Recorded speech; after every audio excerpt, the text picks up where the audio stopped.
안녕하세요. 저는 서울시에 사는 평범한 가정주부입니다. 이렇게 내 사연을 얘기하게 된 것은 모든 이들 앞에서 꼭 하고 싶은 말이 있어서입니다.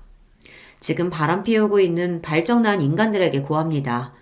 자식들 보기 창피하지 않습니까? 제발 일부 일처제 지키며 떳떳하게 좀 삽시다. 자고로 남의 눈에 눈물 나게 한 사람은 반드시 피눈물 나는 일이 생긴다고 했습니다. 그런데 내 주변에서 정말 그런 일이 생긴 것을 저 똑똑히 보고 말았어요. 이제 제가 보고 겪은 그 이야기를 시작합니다. 저는 27살에 시집와서 평범한 생활을 하고 있었어요. 그런데 성실하게 일 다니던 우리 남편은 어느 날 끔찍한 사고를 당하고 말았습니다. 회사 공장에서 작업하던 중 절단기계에 바지가랑이가 끌려 들어가서 심하게 다치고 말았어요. 축구를 좋아해서 조기축구에 총무까지 하던 남자가 하루아침에 다리를 제대로 못 쓰게 되다니 일을 어쩌면 좋단 말입니까? 더구나 남편 회사에서는 자기들 책임이 아니라고 제대로 보상도 안 해주고 남편을 해고했습니다. 갑자기 장애를 입은 남편은 절뚝거리는 다리로 어디 누가 써주지도 않는 막막한 상황에 놓이고 말았어요. 형, 내 회사로 와. 형 식구들 먹고 살 정도는 월급 줄 테니까. 서방님네 부부는 둘이 함께 회사를 창업해서 잘 꾸려가고 있었거든요. 막막한 실업자 신세였던 남편에게 도움의 손길을 준 서방님과 동서에게 우린 참 고마웠죠. 남편이 공장 관리직으로 서방님네 회사에서 일한 지 한 1년쯤 되었는데요. 하루는 남편이 혼자서 이상한 말을 중얼중얼 하는 겁니다. 아, 이걸 보고도 못 본 채 해야 하나. 그렇다고 진실을 말하자니 가정이고 직장이고 아수라장이 될 것이 불보듯 뻔한데. 여보, 무슨 소리예요? 누가 회사에서 무슨 잘못이라도 저질렀어? 아니야, 당신은 몰라도 돼. 아이씨, 그냥 입 다물자. 하지만 그 뒤로도 남편은 가끔씩 혼잣말을 하고 무언가 고민하는 기색이 역력했어요. 남자가 바깥일을 하다 보면 골치 아픈 일들이 얼마나 많겠어요. 그냥 회사 일로 고민이 많구나 라고만 생각했었죠. 그런데 남편이 하는 말의 의미를 알게 된 건 그로부터 얼마 지나지 않아서입니다. 형님, 요즘 시간 있으시죠? 지금 회사 일이 아주 많은데 아마 형님 하시기에 그리 어려운 일은 아닐 거예요. 괜찮으시면 나와서 좀 도와주세요. 집에서 노느니 한 푼이라도 나가 버는 게 좋죠. 이게 웬 횡재냐 싶어 당장 나갈 수 있다고 대답했어요. 다음날부터 저도 서방님네 회사에 나가서 일하게 되었습니다. 제품을 포장하는 직원이 갑자기 병가를 내서 대타로 내가 하기 시작했는데 뭐 별로 어려운 일도 아니고 이렇게 일하면 하루에 8만 원이나 준다니 너무 이득이잖아. 신바람이 나서 일하고 같이 하는 직원들하고도 금방 친해졌습니다. 내가 또 유들유들 사람들 비위도 잘 맞추고 명랑해서 친화력 하나는 왔다거든요. 당신 요즘 회사에서 일하는 게 꽤 즐겁나 봐. 벤질거리던 영숙씨 대신 당신이 계속 다니면 어떠냐고 직원들마다 당신 칭찬이야. 우리 마누라 일도 잘하고 아주 기특해. 남편은 내 엉덩이를 툭툭 치며 이렇게 기분 좋은 농담을 건넸어요. 여보, 나 일 잘하는 체질인가 봐. 애기 어린이집 보내는 것도 좋고 한 달에 150만 원이나 주는데 그게 어디야. 이참에 진짜 내가 확 그 자리 꿰차버려? 그럴까 그럼? 동생한테 얘기 한번 해보지 뭐. 아이 좋아라. 나도 이제 멋진 일하는 여성이다 이거야. 그런데 회사에서 서방님에 대한 이상한 소문 도는 거 당신도 알아? 내가 공장에 나간 지 얼마 안 되었지만 좀 수상한 모습을 보게 되었어요. 분명히 서방님이랑 동서 둘이 공동 대표인데 두 사람은 늘 따로 돌았어요. 서방님은 자주 밖으로 나가서 일을 하고 비서도 아닌 어떤 여자 직원이랑만 꼭 같이 나가더라고요. 그뿐 아니라 공장에 방문할 때도 둘이서 있는 모습이 뭐랄까 괜히 다정해 보인달까요? 망측한 아줌마 주책이랄까 싶기도 하고 여긴 우리 시댁 가족 내 회사니까 말은 아꼈지만 속으로도 참 보기 안 좋았습니다. 서방님도 참 직원들 보는 눈이 다 있는데 저렇게 여자 직원이랑 둘만 다니는 모양새가 영 좀 그렇네. 근데 그게 저의 눈에만 그리 보인 것이 아니더라고요. 사장님은 오늘도 성 차장님이랑만 다니네 그려. 저리 붙어 다니다가 정분하는 거 아니여?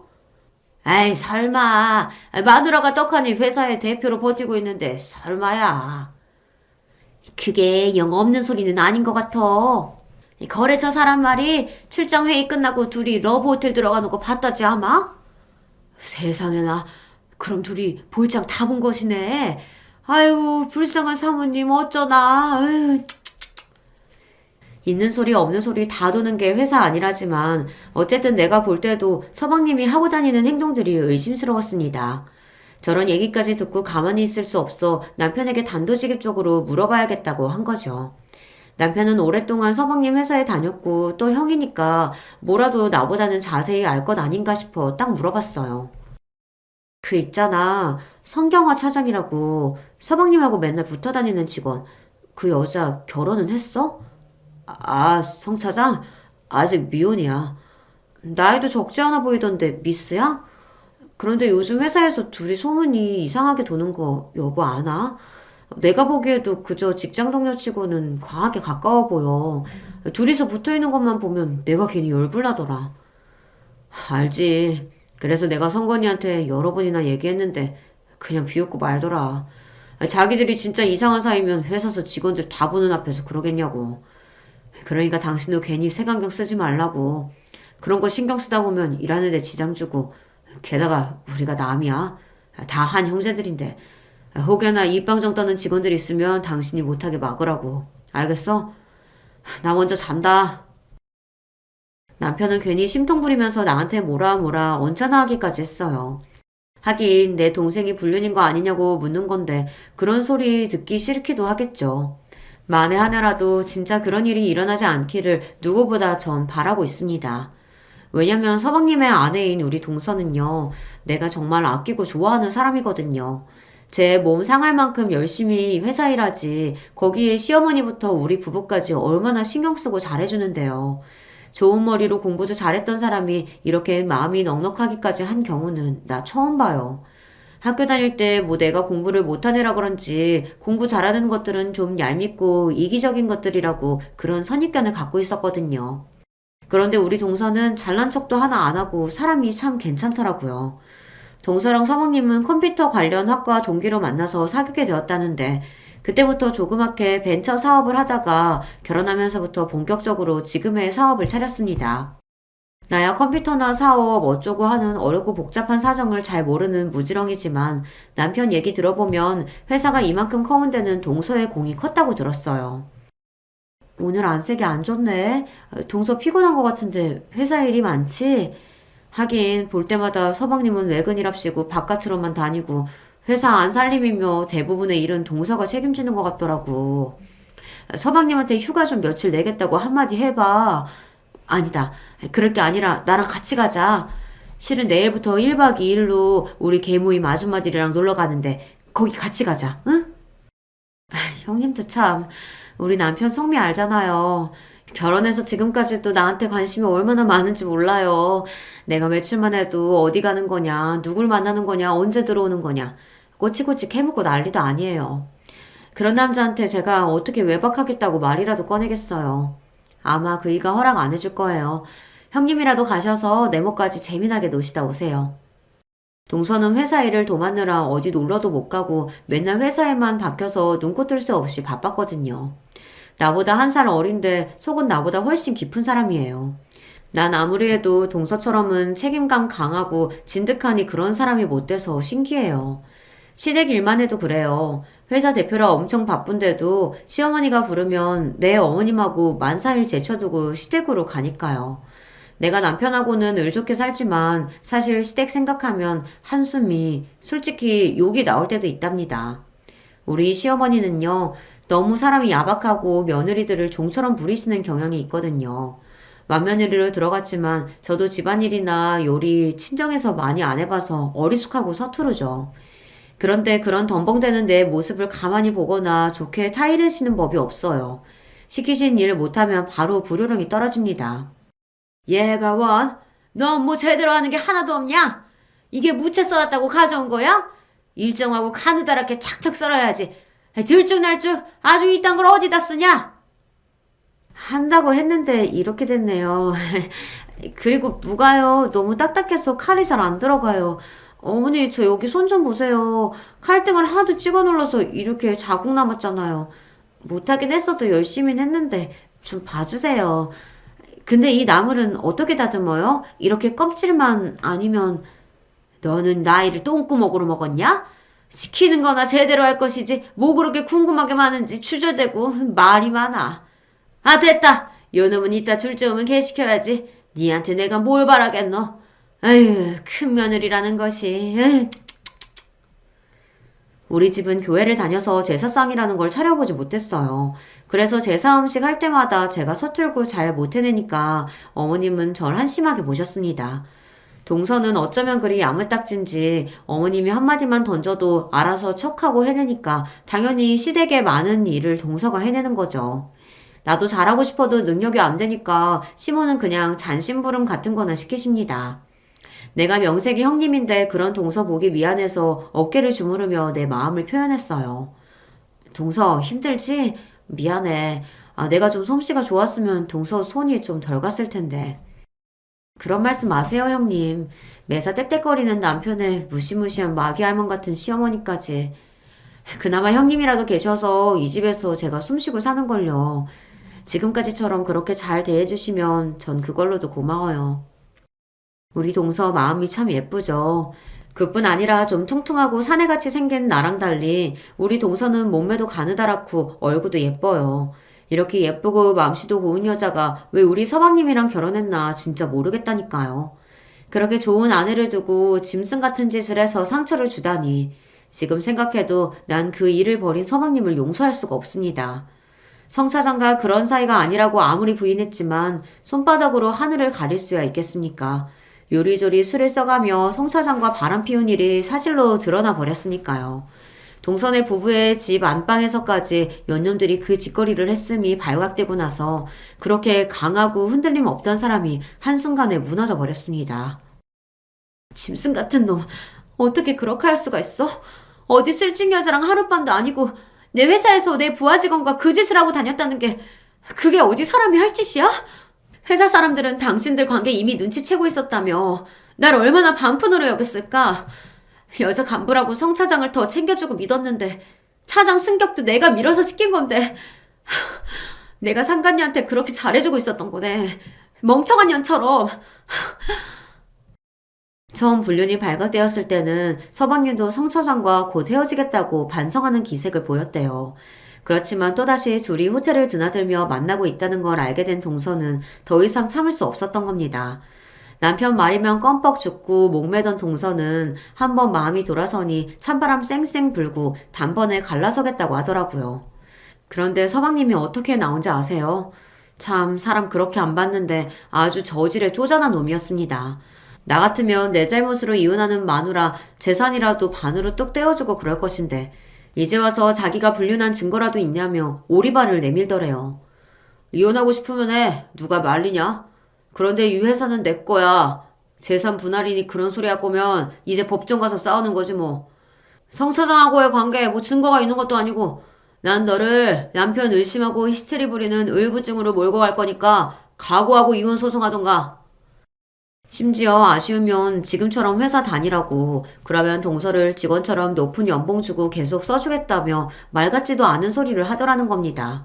아무리 남편 동생이라지만 하는 짓이 정말 개진상이었어요. 동서는 아무것도 모른 채 상간녀랑 함께한 세월도 억울해 미치겠는데 그 회사를 무슨 수로 더 다니겠나요? 회사는 사모님 보고 알아서 하라고 그저 한 푼도 받지 않고 이혼하겠다고 했습니다. 아무리 그래도 동서 이건 아니야. 재산이 없는 사람들도 아니고 이렇게 빈손으로 동서가 이혼해주면 그 쌍놈년들만 좋은 짓 시키는 거잖아. 안 그래? 차라리 소송하자. 직원들이 바람피고 다닌 증언해주지 않겠어? 직원들이 어떻게 제 편에서 증언하겠어요. 그런 놈이어도 지금은 사장인데. 저요. 이미 자신이 몇 번이나 죽어서 없어진 기분이에요. 돈 좀 챙기자고 그 새끼랑 더 진흙탕 싸움하기도 지치고요. 이 거지 같은 집구석에서 형님과 시아주버님이 잘해주고 제가 의지할 수 있는 분들이었는데 이렇게 헤어져서 아쉽네요. 언젠가 좋은 날 되면 그때 만나요. 핏기 없는 파리한 얼굴에 잔뜩 마른 입술을 침으로 축이고는 우리에게 마지막 인사를 전하고 나갔습니다. 그것이 동서의 마지막 모습이었고 그렇게 홀연히 사라졌습니다. 벌써 그 일로부터 10년이나 세월이 흘렀네요. 그 당시 어린아이였던 우리 딸은 어느덧 중학생이 되었고요. 그때 일 겪자마자 난 서방님네 회사에 출근을 바로 끊었습니다. 서방님 꼴도 보고 싶지 않았지만 시댁 식구니까 온전히 연을 끊을 수 있겠어요. 원래도 시모가 마음에 안 들었는데 서방님 이혼하는 과정에서 그 노인네가 얼마나 못됐는지 제대로 알게 되었어요. 그년이 어디 내 새끼를 불륜나무로 몰고 가? 걔 내가 잘못돼서 의부증 같은 거 있는 미친년 아니야? 엄마 말도 마세요. 쓸데없이 남편 의심하는 통에 내가 아주 노이로제 걸릴 지경이었다니까. 그래도 빈손으로 제 몸만 떠났으니 뭐 잘됐죠. 당연하지 그럼. 제가 뭐라고 네 회사에 껄떡거리냐? 재산 분할 어쩌고 그런 거 말도 안 되는 소리지. 그것이 다시 나타나서 한 푼이라도 내줍쇼 하면 이 엄마한테 바로 말해라. 내가 당장 가서 그냥 머리끄댕이라도 잡아버릴 테니까. 어머님, 그리고 서방님, 참 너무들 하시네요. 온갖 집안일 종처럼 부리셨던 둘째 며느리 한순간에는 미친년으로 만드시다뇨. 그 회사도 사실 동서가 얼마나 애써서 키운 건데요. 회사 사람들도 다 눈이 있고 귀가 있어요. 서방님 몰래 피우는 바람은 끝까지 아무도 모를 거라고 생각하셨나요? 사람 그러는 거 아닙니다. 적어도 불쌍한 동서한테 미안한 마음 갖고 있어야죠. 전 욱해서 이렇게 시모와 서방님 앞에서 솔직한 말을 쏟아냈죠. 그랬더니 눈에 쌍심지를 켜고 폭언까지 하는 시모, 그리고 그 옆에서 날 비웃으며 보고 있는 서방님. 그 사람들 꼴을 보고 나니 시댁에 대한 오만 정이 다 떨어졌습니다. 어쨌거나 자기 가족이니 나처럼 대놓고 욕은 못했지만 아마 남편도 나랑 같은 심정이었나 봐요. 내가 회사 그만둔 지 얼마 안 되어서 남편 역시 서방님과 크게 다투고는 회사를 그만두었습니다. 그래서 우리 부부는 생계수단을 찾아 헤매던 끝에 푸드트럭을 차렸죠. 낮에는 학교 앞에서 떡볶이랑 순대, 어묵 등 분식을 팔았고요. 밤에는 회사 근처에서 순대볶음이랑 역전우동 같은 것을 팔았습니다. 뭐 어디 내세울 직업은 못 되겠지만 우리 세 식구 먹고 살 만큼은 벌어서 그렇게 해왔습니다. 저는 남편을 사장님이라고 남편은 절 회장님이라고 부르면서 소박하지만 우리끼리 나름 재미있게 살고 있었어요. 그때 여보도 서방님네 회사 나와서 얼마나 다행이야. 덕분에 우리 사장님, 회장님 되고 말이지. 에이, 좀 덜 벌고 고생스럽더라도 그 부하가 치미는 꼴 안 봐도 되니까 차라리 좋아. 당신 서방님네 회사 잘 때려쳤어. 그 자식 사장감이 못돼. 내가 왜 모르겠어. 그때 제스씨가 오히려 사업 감각도 있고 참 열심히 했는데. 그런 좋은 여자를 상처 주고 내보냈으니 회사가 쪼그라든 것도 당연해. 능력도 없는 놈이 새로운 사업 일으켜보겠다고 자꾸 돈 빌려달라고 전화했었더라고. 뭐? 벼룩에 간을 내어먹지. 우리처럼 길거리 장사하는 사람한테 서방님도 참. 나도 당신처럼 그랬었어. 야, 회사 대표라는 놈이 장돌뱅이처럼 음식 장사하는 형한테 돈을 다 빌리냐. 그런 돈은 먹고 줄 애도 없다. 딱 잘라 거절했어. 그런데 전화 끊고 얼마 안 돼서 엄마가 나한테 전화를 걸어서 욕을 하시더라고. 빌어먹을 동량이라도 해서 동생이 필요하다면 돈 해줘야 하는 거 아니냐고. 엄마나 동생이나 내 혈육이지만 징글맞다 참. 장사 준비하며 남편과 얘기하던 중에 내 핸드폰으로 모르는 전화가 걸려왔습니다. 간급식 오는 포장 주문 손님인가 하고 전화를 받았죠. 네, 순이네 푸드트럭입니다. 무엇을 도와드릴까요? 저 혹시 김영수님 되시나요? 매우 침착하고 정갈한 목소리. 하지만 어딘지 낯이 익은 목소리였어요. 저예요. 10년 전 헤어졌던 옛 동서라고 말하면 기억이 나실런지요, 형님. 뜻밖의 반가운 연락이 바로 동서에게서 온 것이었습니다. 그런데 서로 간의 안부 인사 뒤에 동서는 곧바로 저에게 부탁 한 가지를 했습니다. 제가 형편이 급해서 그러는데 돈 100만 원만 좀 빌려주세요. 가능하실까요? 10년 만에 나타나서 바로 돈 빌려달라는 것은 그만큼 동서의 사정이 딱하고 안 좋다는 뜻이겠죠. 조금 당황스럽기는 했지만 저 역시 남편의 실직으로 어려운 시절을 겪어봤기에 동서의 마음을 이해할 수 있었습니다. 100만 원? 그쯤이야 뭐 가능하지. 우리 트럭 하루벌이가 30만 원이야. 남편이랑 나랑 3일 일하면 버는 돈인데 그 정도쯤 내가 동서한테 못 주겠어? 이렇게 떵떵거리면서 선뜻 동서에게 100만 원을 빌려주겠다고 했습니다. 사실 재료비랑 차량비 등 빼고 우리 손에 남는 하루 매상이 10만 원 남짓이지만요. 내가 저렇게 얘기해야 동서가 마음 편히 내 돈을 받을 것 같아서요. 우리가 모은 돈은 많지 않지만 그 이상을 요구했다고 하더라도 아마 저는 동서에게 내어주었을 겁니다. 그리고 약속한 날 동서는 내가 말해준 푸드트럭 서 있는 곳으로 찾아왔어요. 마른 몸매에 헐렁한 검정 폴라티에 검정 바지를 입고 선글라스를 끼고 나타난 여자. 그녀는 날 형님이라고 친근하게 부르며 얼굴에 걸쳐져 있던 선글라스를 내렸습니다. 시간이 많이 흘렀지만 그녀가 옛 동서라는 것을 알아차리는 일은 어렵지 않았어요. 나도 모르게 동서를 얼싸안고 얼마나 반가워했는지 모릅니다. 동서는 별로 안 늙었다. 고운 얼굴이 그대로네. 여기로 와 앉아서 이 어묵탕부터 먹어. 날씨가 보통 추운 게 아니야. 형님도 그대로시네요. 여전히 밝고 에너지가 넘치시는걸요? 우리는 감동의 재해를 한 뒤 난 준비했던 돈 봉투를 가방에서 꺼내어 동서에게 주었습니다. 약소한 금액인데 그래도 동서한테 도움 되었으면 좋겠다. 형편되면 천천히 갚아. 건네준 봉투를 받아든 동서는 무슨 생각을 하는지 어묵을 씹으면서 잠시 말을 잇지 못했습니다. 형님은 참 세월이 흐르면 사람도 변하건만 형님의 그 마음씨는 변치 않으셨군요. 정말 다행이에요. 저 꼭 이 돈 갚으러 다시 올게요. 어묵 잘 먹었습니다. 손님이 또 찾을 만큼 맛있네요. 동서가 떠나는 뒷모습을 보며 왈칵 눈물이 날 것 같은 걸 겨우 참았습니다. 아휴, 복장 터져. 불쌍한 사람아. 그렇게 이혼당했으면 좀 잘 살 것이지. 좋은 남자 만나서 여보란 듯이 서방님하고 살 때보다 더 폼나게 살 것이지. 왜 돈 100만 원도 없어서 끌어다니는 그런 인생을 사는 거야. 속절없이 맺힌 눈물을 닦으며 돌아서서 장사 준비를 마저 하려는데 어디서 벼락 같은 소리가 들렸습니다. 전현 저거 내 둘째 며느리였던 물건 아니야? 어쩌면 이런 타이밍에 딱 시모가 나타나는 걸까요? 시모는 다짜고짜 돌진하듯 내 앞에 와서 있는 대로 화를 냈어요. 우리 둘째가 형이 돈 안 빌려준다고 해서 어미로서 내가 너희한테 부탁 좀 해볼까 하고 직접 왔다. 그런데 지금 내가 기막힌 꼬라지를 보고 말았네?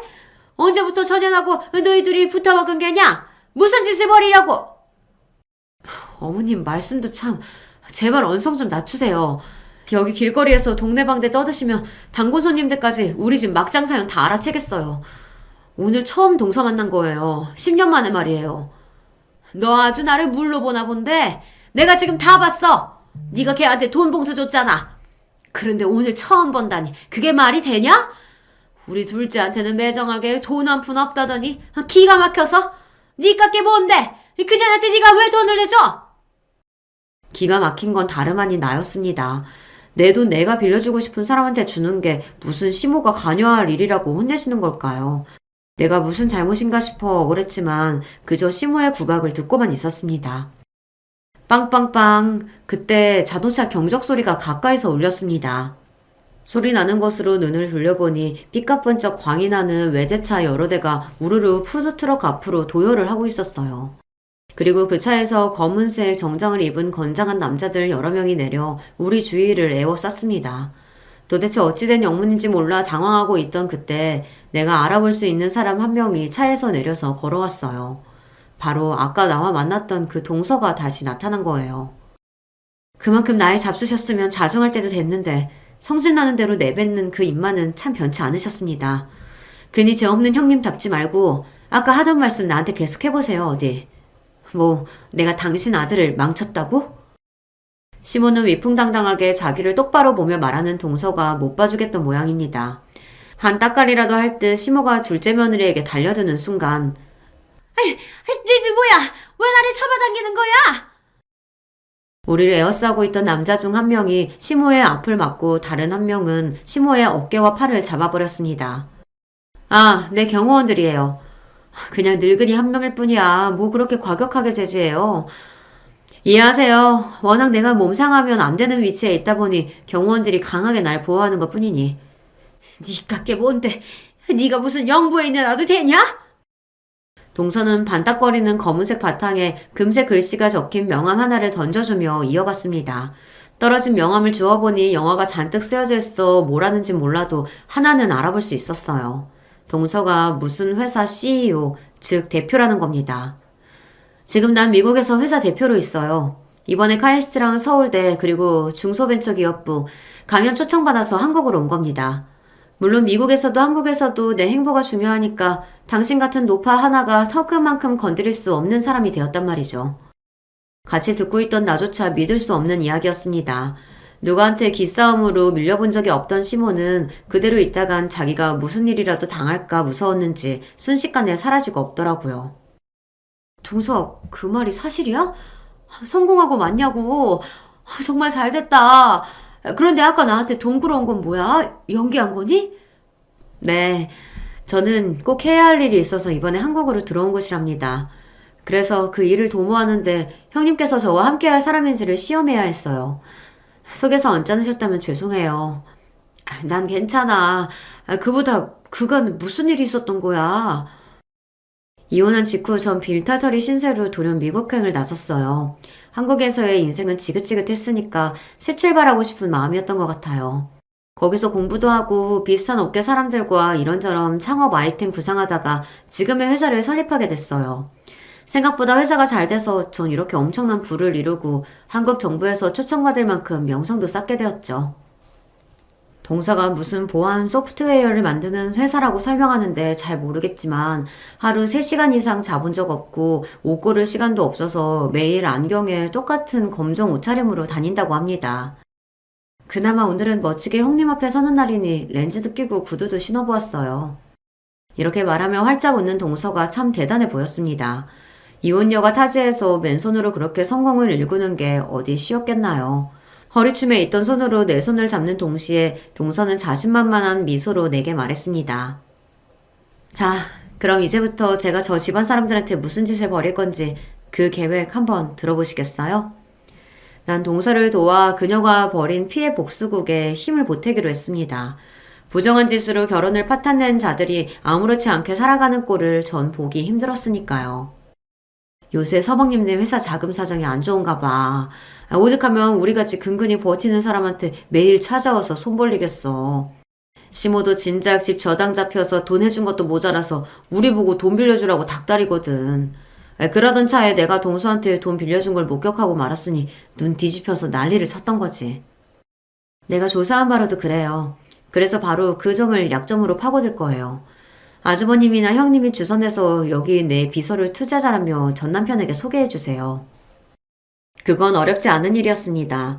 돈이 궁한 시기에 투자자라니 서방님이 얼씨구나 할 일이죠. 역시나 남편이 서방님에게 동서의 비서를 소개하니 서방님은 물론 시모까지 두 손 벌려 환영했습니다. 그래 그거요. 진작에 그렇게 동생 도와줄 일이지. 걔가 잘 되는 게 우리 집 전체가 일어서는 길이야. 그 회사만 전처럼 잘 돼봐라. 너희 남편이나 너나 거기 직원으로 써주겠지. 안 그러냐? 소개해준 이후 동서의 비서가 서방님에게 무슨 일을 했는지는 아주 나중에 듣게 되었습니다. 하루는 동서의 초대로 서울의 최고급 호텔 스위트룸에 가게 되었어요. 듣기로는 하룻밤에 수백만 원 한다는 그 휘황찬란한 방에 가서 동서는 사내진매를 차려놓고 나를 기다리고 있었죠. 와, 성공한 동서 덕에다 이런 데를 다 와보네. 이게 집이야 궁전이야? 한국에 있는 동안 저 여기에 머무를 거예요. 방도 몇 개 있으니까 언제든 놀러 오시면 저도 적적하지 않고 좋죠. 룸서비스로 조금 요리 시켜놨는데 더 드시고 싶은 건 얼마든지 시키세요. 그런데 형님, 성경화 차장 아직도 그 회사에 있나요? 동서 나간 뒤로 서방님이 승진 바로 시켜서 이제 부사장이야. 웃기지? 와, 참말로 이 스테이크 입에서 살살 녹는다. 차려진 음식들 먹느라 저는 혼이 빠진 채로 동서의 질문에 대답했어요. 원래부터 승진과 출세에 목매던 여자예요. 아마 그 여자 전 남편이 좋아서 접근한 것도 있겠지만 기회를 틈타서 내 자리를 노리려고 했다는 그런 생각도 했거든요. 어쨌든 잘 됐네요. 둘이 한 세트로 있으면 복수할 일이 더 간단해지니 말이에요. 그런데 말이야 더 웃긴 건 성 부사장 결혼까지 했어. 서방님이랑 그 짓거리 한 걸 회사 사람 전부 아는 마당에 모두 결혼식 초대까지 하고 말이야. 연하에 잘생긴 남자가 신랑이던데 그 남자는 그런 사정 모르고 좋아서 실실 웃던데 참 불쌍하지. 내가 보니 불륜이라는 것은 사람이 머리부터 발끝까지 뻔뻔함으로 무장해야 가능한 일이 아닌가 싶어요. 그 상간녀는 멀쩡한 총각 잡아 결혼하고 그러고도 멀쩡한 서방님네 회사 다니면서 아직도 서방님과 그렇고 그런 사이로 지낸다는 얘기를 들었거든요. 그렇게 남의 가정 파탄내고 동서 가슴 찢어놨으면 그냥 둘이 결혼할 일이지. 왜 결혼은 또 다른 놈이랑 한대요. 여러분은 이런 연념들 이해가 가십니까? 회사가 그렇게 돌아가니 더 못 봐주겠더라고. 성질나서 난 동서 떠난 직후 바로 회사 나가고 우리 남편도 곧이어 그만뒀어. 그렇게 비위 좋은 작자질이 못 돼서 우리 부부는. 맞아요. 그런 점 때문에 내가 형님과 아주버님만은 마음 깊이 존경하고 좋아했어요. 말이 나와서 말인데요. 괜찮으시다면 아주버님이 우리 한국지사에서 근무하시면 어떨까요? 재택도 겸할 수 있고 연봉도 최고로 우대할 수 있도록 제가 얘기해 놓을게요. 다리가 불편하신데 밖에서 일하시는 걸 보니 참 마음이 안 좋더라고요. 동서의 말에 전 화들짝 놀랐습니다. 동서는 우리가 트럭에서 장사하는 걸 언제 봤었어? 아, 저 귀국한 지 일주일 넘었어요. 그동안 여기저기 알아볼 것도 있고, 친정 부모님도 뵙고, 형님네가 궁금해서 한번 가서 몰래 지켜봤었죠. 경호원 시켜서 만드시는 음식도 포장해와서 다 맛봤답니다. 형님 저랑 있을 때는 요리 솜씨 그저 그랬는데, 언제 이렇게 실력이 늘어나신 거예요? 너무 맛있어서 놀랐잖아요. 똑똑한 사람답게 주도면밀하구나 싶어 속으로 감탄했습니다. 그리고 내 남편에게 좋은 직장을 잡아주겠다니 눈물나게 고마웠어요. 동서가 우리 수연 아빠 일자리 해준다면 우리야 너무 고맙지.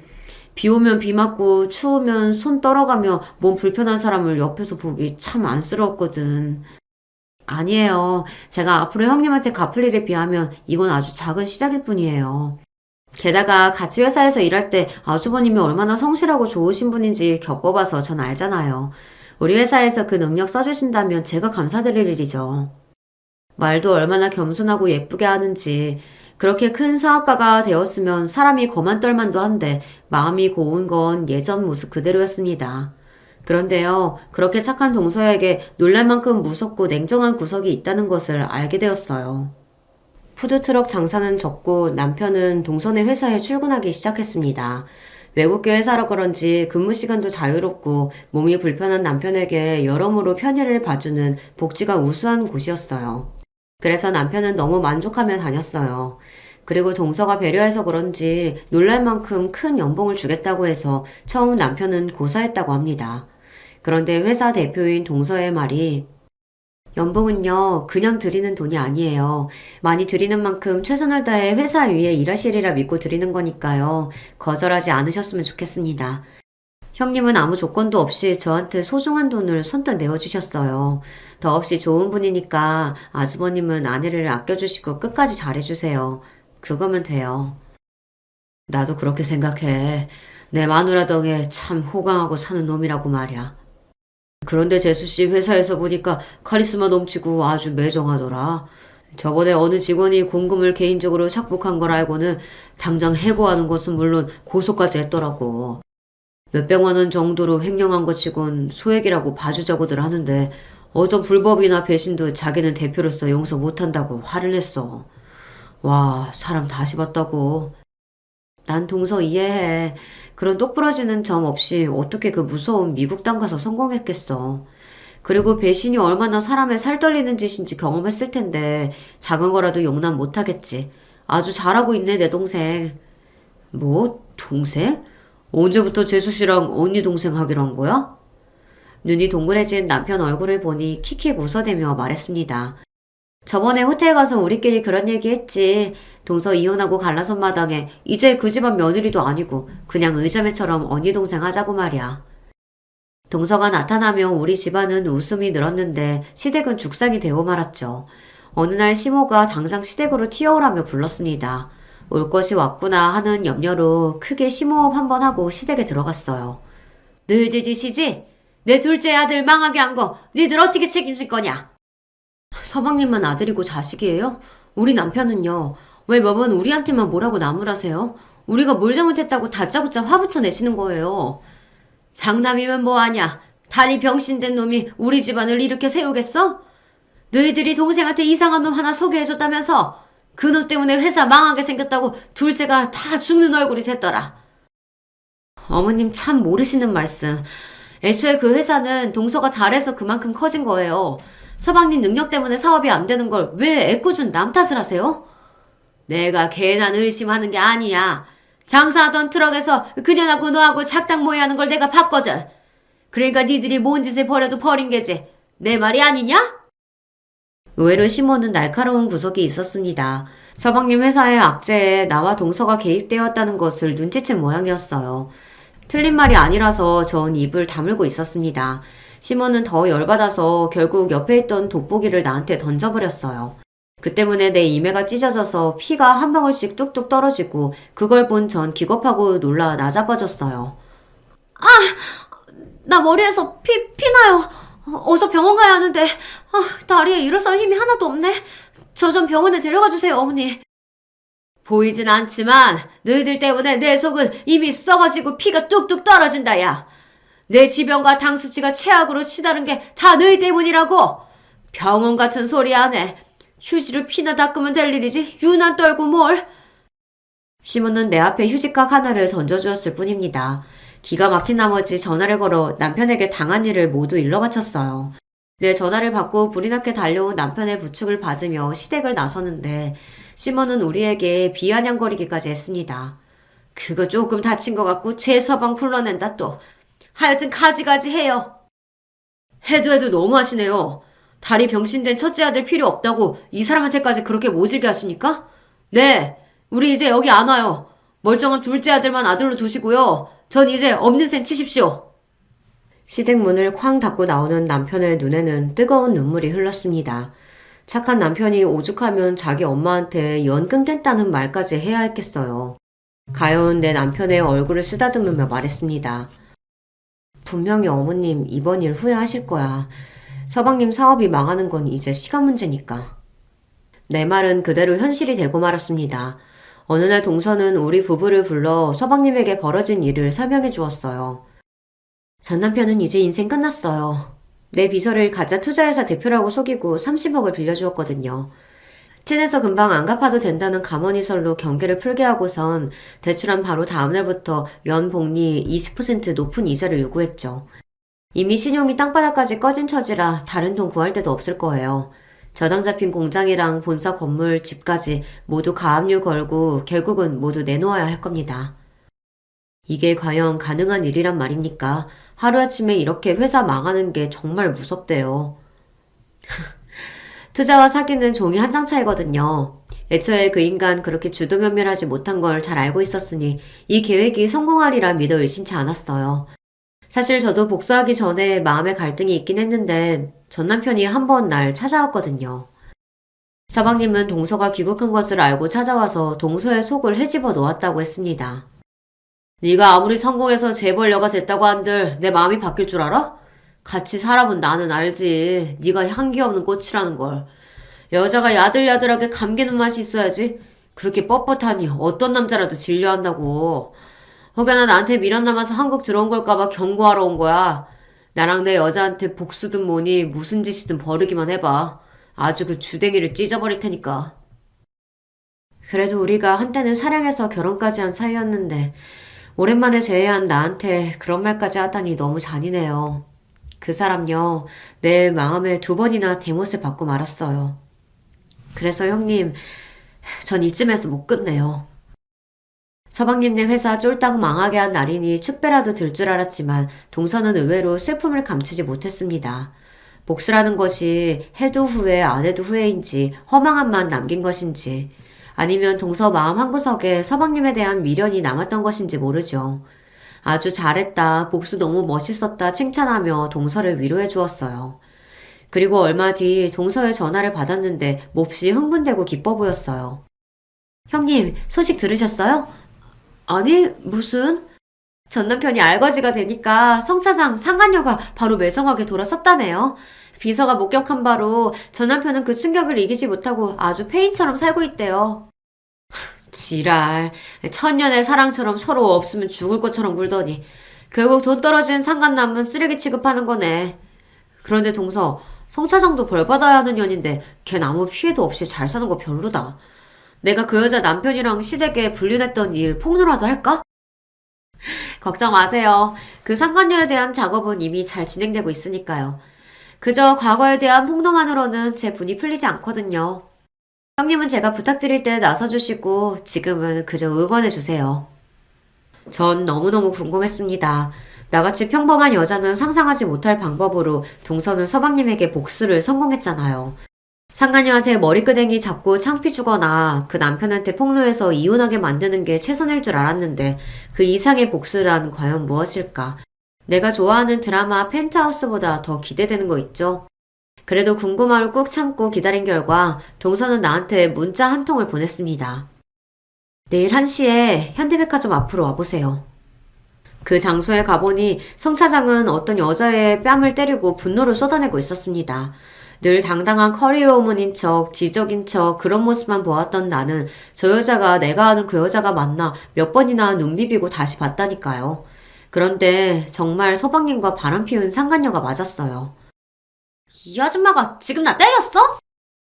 그 여자애도 보통 내게가 아닌지 성 차장에게 달려들어서 발로 차고 머리카락을 잡아뜯고 두 여자는 개처럼 뒤엉켜 싸우고 있었죠. 나처럼 그 싸움을 구경하는 사람들의 한 무리가 있었는데 그 사이에 있던 동서가 어느샌가 내 옆으로 와서 이 상황을 설명해 주더라고요. 형님도 와서 보고 계셨네요. 이게 어떻게 된 상황인지 궁금하지 않아요? 그러게, 이게 무슨 일이야? 저기 같이 싸우고 있는 여자애는 성 차장 남편의 상간녀랍니다.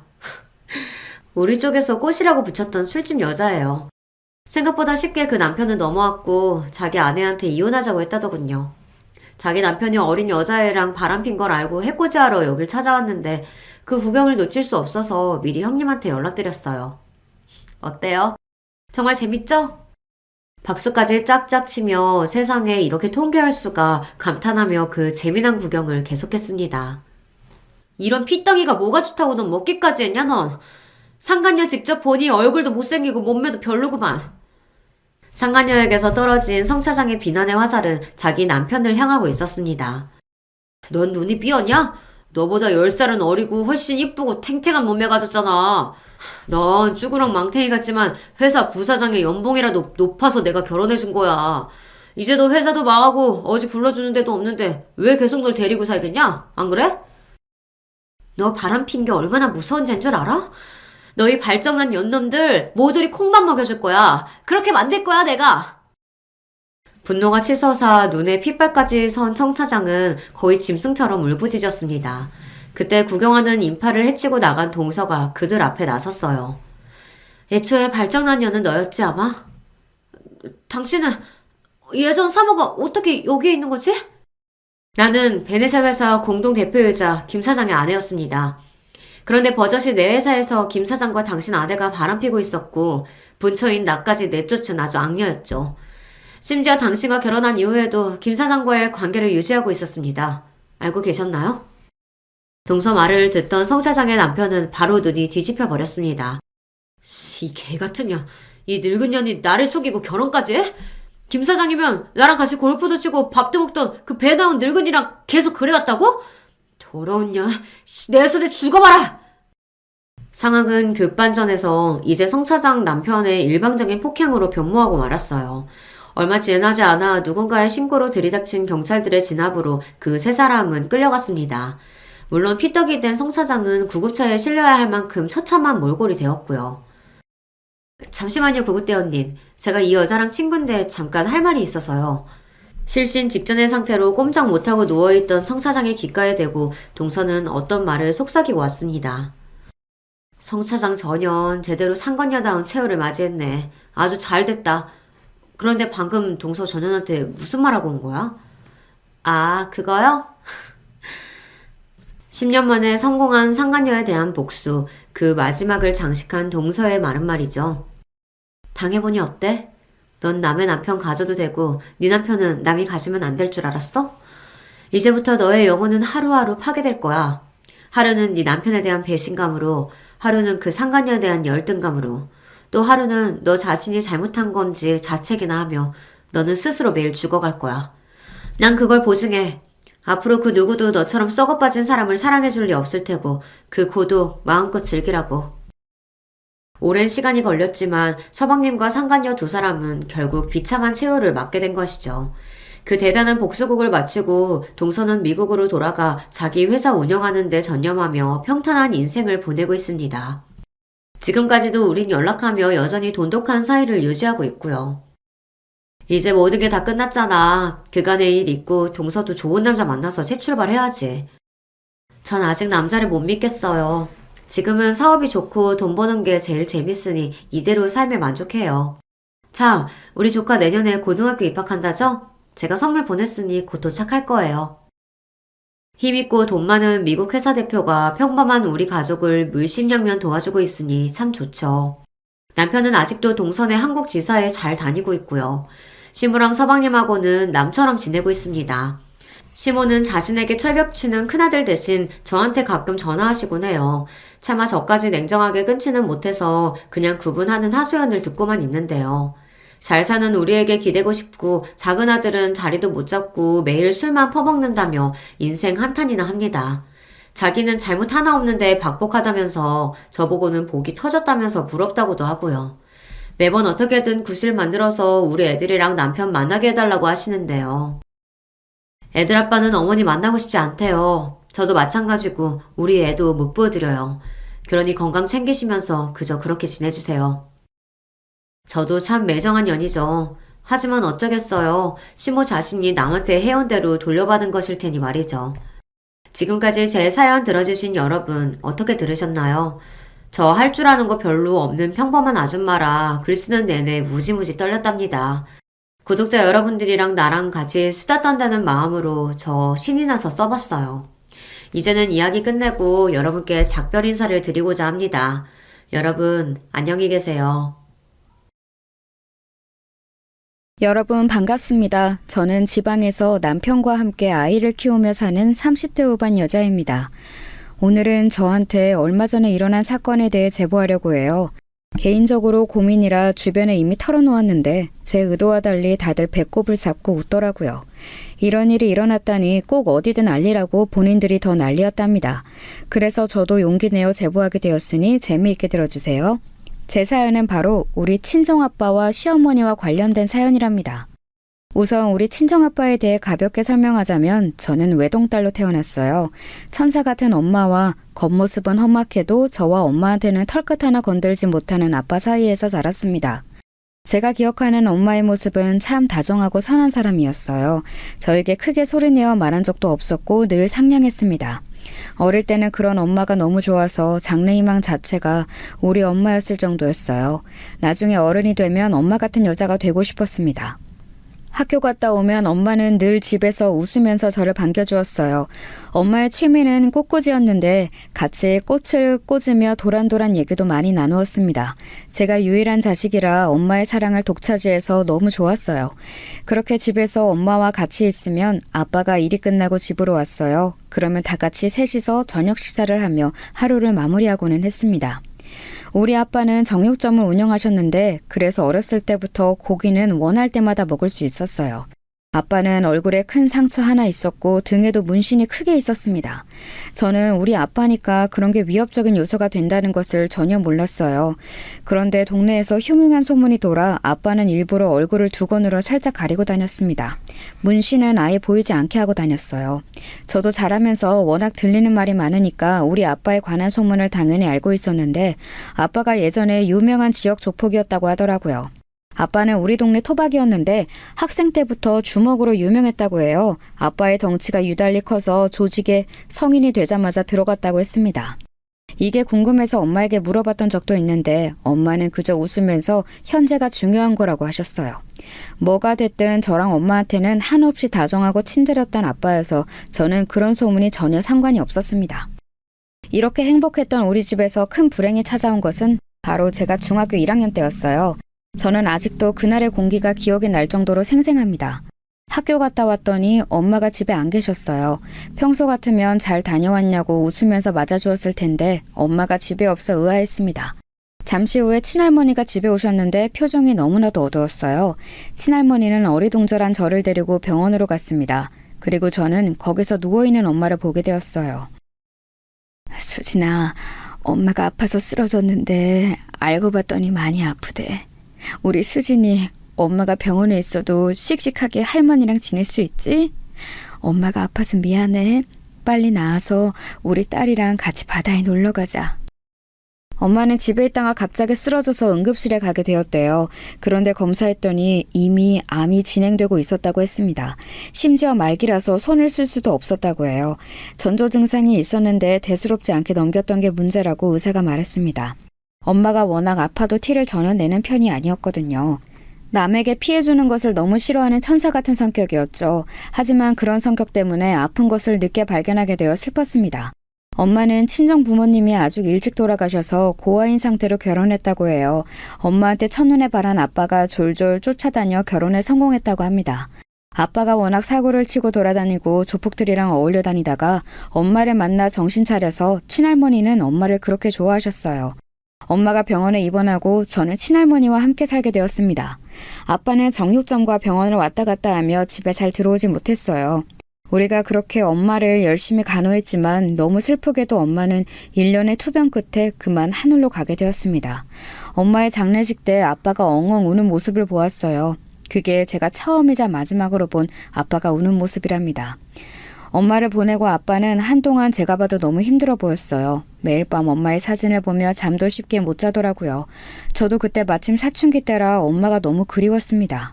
자연스럽게 친할머니와 같이 살게 되었는데 그때 아빠에 관한 정보를 몇 개 듣게 되었어요. 알고 봤더니 아빠는 어렸을 때부터 골목대장이었다고 하더라고요.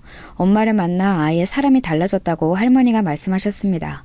할머니는 죽은 엄마를 많이 그리워하셨어요. 본인이 낳은 딸도 아닌데 길마다 엄마를 많이 챙기셨습니다.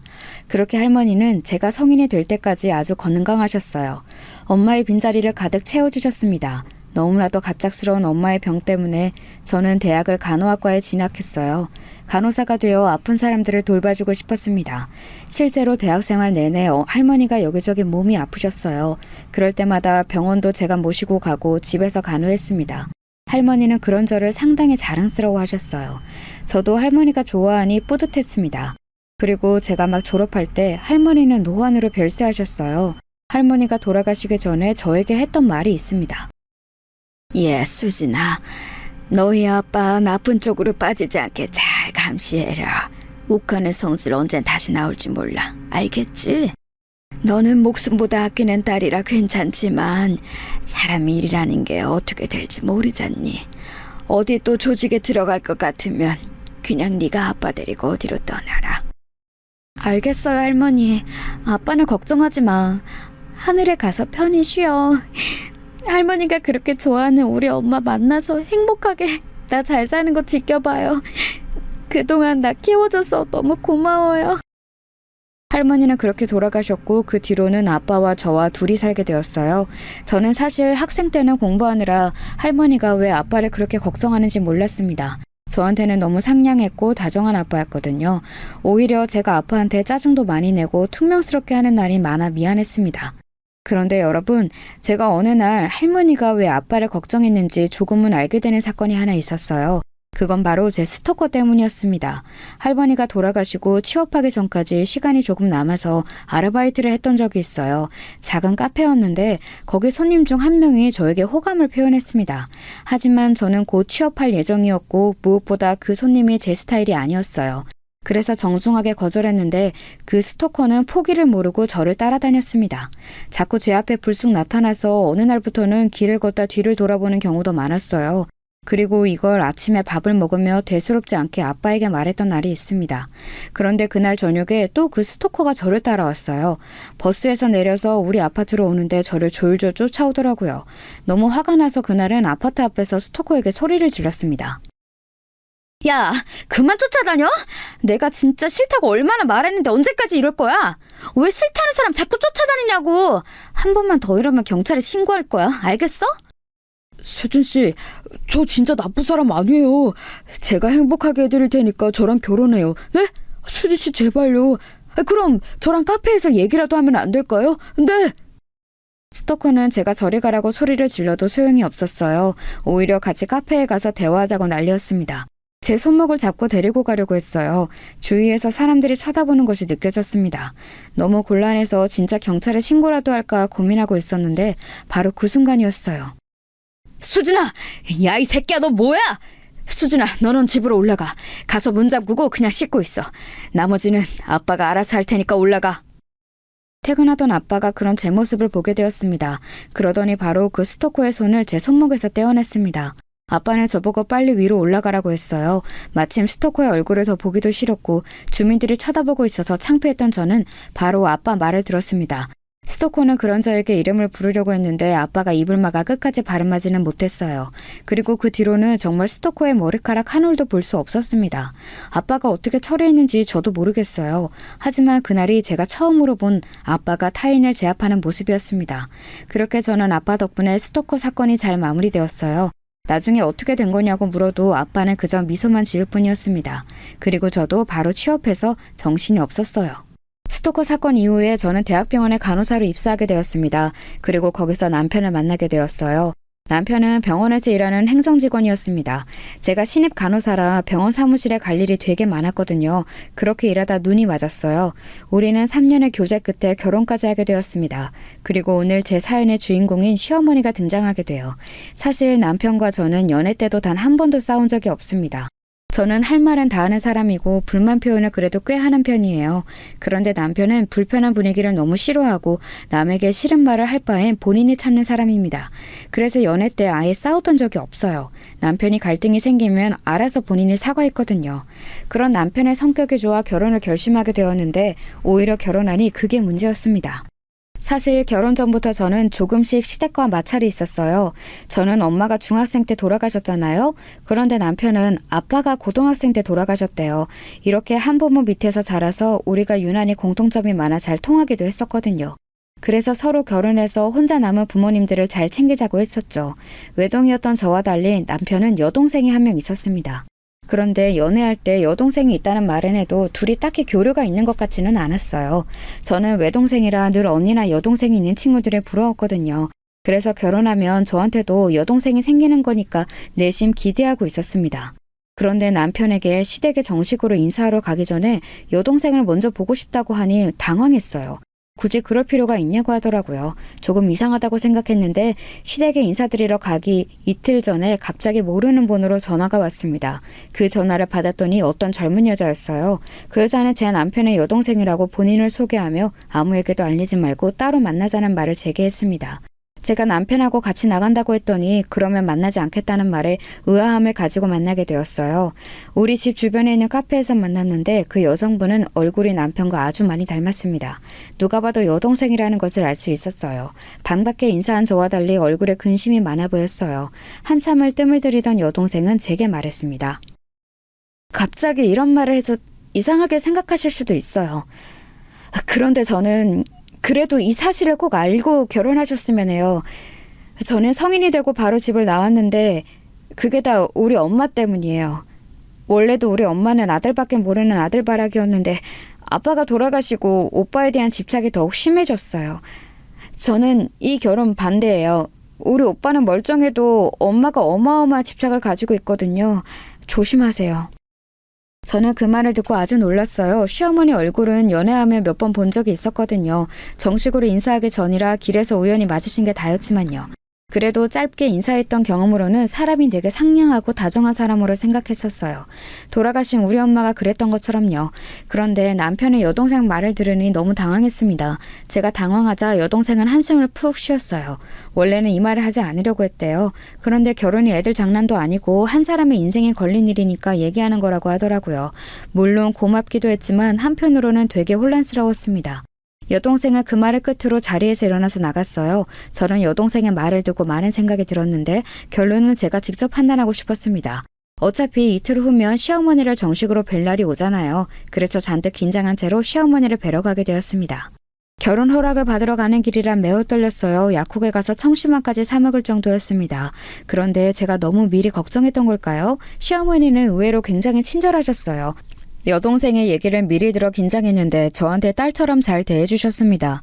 또 제가 어려서부터 된장찌개를 굉장히 좋아했었어요.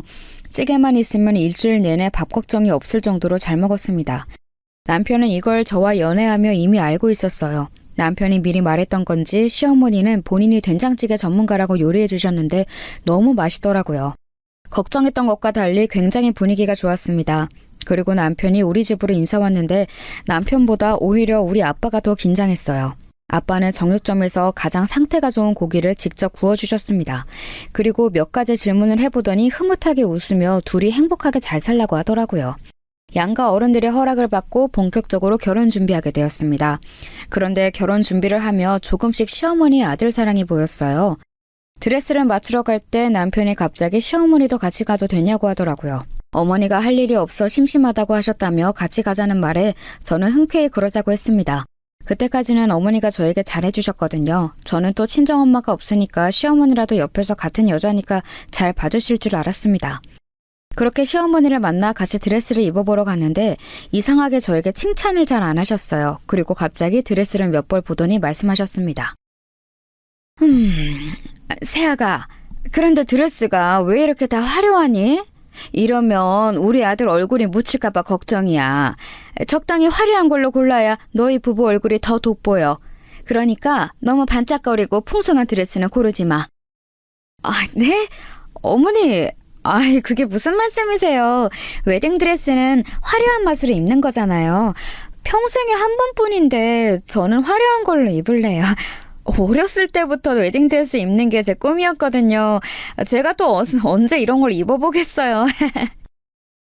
시어머니는 웨딩드레스를 자꾸 단정한 디자인을 입으라고 하셨어요. 반면 저는 그날은 제가 주인공이고 또 여자들의 로망이잖아요. 그래서 드레스샵에 요청할 때 애초에 제일 화려한 드레스를 보여달라고 했습니다.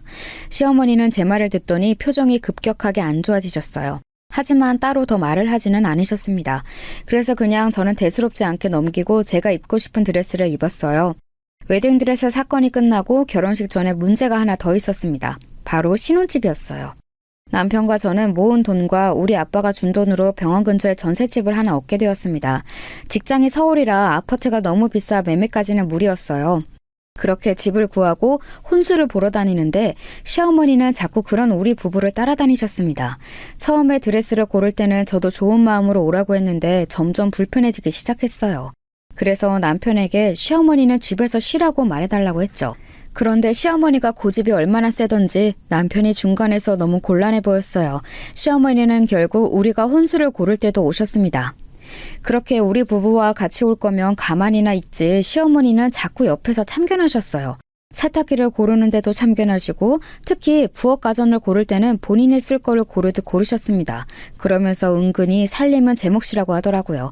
남편도 저도 둘 다 일하는 직장인이라 서로 같이 하자고 이미 말이 나왔었거든요. 그런데 시어머니는 어차피 살림은 제가 하는 거라고 말씀하셨습니다. 기분이 나빴지만 결혼식 전에 시어머니와 마찰이 생겨 좋을 게 없으니 그때는 참았어요.